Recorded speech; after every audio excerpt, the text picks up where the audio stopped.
Bayangkan anda melangkah masuk ke jantung Himalaya. Di hadapan, puncak bersalji menjulang megah. Inilah Annapurna Base Camp impian setiap pendaki. Perjalanan bermula melalui Gandruk, kampung gurung yang indah dan kaya budaya. Laluan ini bukan sekadar pendakian, tetapi sebuah perjalanan menyusuri alam, tradisi, dan diri sendiri.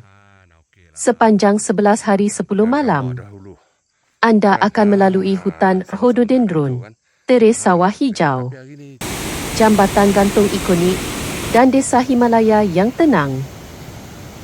Setiap langkah membawa anda lebih dekat ke panorama luar biasa Annapurna South, Makapuchar, dan puncak-puncak legenda Himalaya.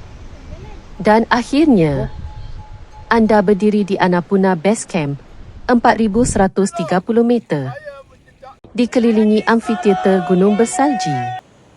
Saat ini bukan sekadar pencapaian. Ia adalah kenangan seumur hidup.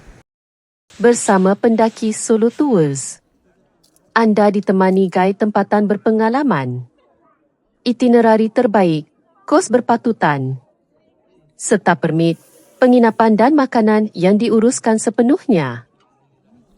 Anda hanya perlu fokus pada satu perkara: menikmati setiap langkah perjalanan. Jika Annapurna Base Camp ada dalam senarai impian anda, inilah masanya untuk merealisasikannya. Annapurna Base Camp via Gandruk bersama pendaki solo tours. Tempat adalah terhad. Daftar sekarang dan cipta kisah Himalaya anda sendiri.